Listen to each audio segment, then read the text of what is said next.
Shalom Ouvracha. Alors là, vous m'avez posé une question bien difficile. Si j'ai plus de cheveux, c'est entre autres à cause de votre question.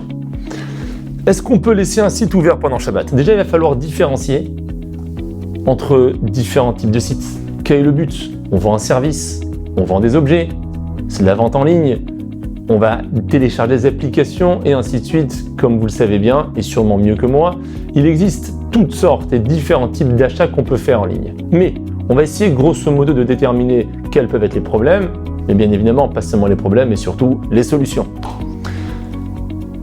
Si, pour prendre un exemple qui est bien simple, j'ai un site internet où on vend que le Talmud. Alors vous comprenez bien que la clientèle est bien restreinte et a priori on s'adressera à un certain type de clientèle qui eux sont censés respecter Shabbat. Là, il n'y a pas tellement de discussion, ni tellement de réflexion à avoir, on fermera ce site pendant Shabbat. Il existe toutes sortes de moyens de fermer un site, voire même à la limite, comme on pourrait faire pour un magasin, avoir un contrat et un accord avec un non-juif pour le laisser ouvert Shabbat. Mais si le public auquel va être destiné ce site, donc c'est pas forcément écrit en hébreu en petits caractères, mais c'est une langue qui est bien plus commune, et donc on peut considérer que la majorité des acheteurs seraient plutôt des non-juifs. Là, il va falloir se pencher et réfléchir sur plusieurs problèmes, et j'allais dire au nombre de 6. Théoriquement, on n'est pas censé profiter de l'argent qu'on gagne pendant Shabbat. Également, on n'a pas le droit de faire du commerce pendant Shabbat. Mais est-ce que ça s'appelle que je fais du commerce? Quand je suis en train de manger ma dafina et ça fonctionne alors que je n'ai strictement rien fait, je ne fais aucun commerce. Une troisième question, une réflexion à avoir, c'est Srar Shabbat. On n'a pas le droit non seulement de profiter des gains du Shabbat, mais je n'ai pas le droit de tout simplement travailler Shabbat. Quatrièmement, si je m'appelle Cohen et compagnie, le fait d'être ouvert Shabbat, ça peut porter à confusion. Les gens vont dire « Ah mais tiens, même lui est ouvert Shabbat, donc moi, à plus forte raison ».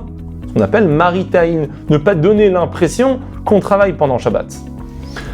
Un cinquième problème, un manque de respect pour Shabbat. On voit qu'il y a plusieurs choses que Chachamim nous ont interdit de ne pas faire pendant Shabbat, non pas parce que ça soit un interdit réel, mais c'est un manque de respect pour la sainteté de ce jour du Shabbat.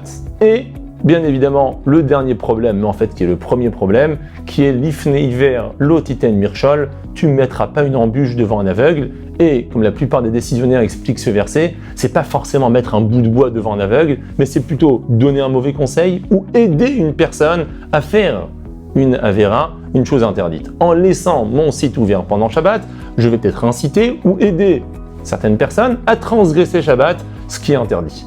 Mais vous allez me dire de toute façon, avec toi ou sans toi, ils resteront ouverts pendant Shabbat. Donc on n'a pas besoin de ton site, donc autant que j'en profite. Oui, c'est vrai, mais dans ce cas de figure, il existe un interdit des Chachamim, Messaya Bidéovre Avera, ne pas aider une personne à transgresser un interdit. Est-ce que ça s'applique dans tous les cas? C'est une très bonne question.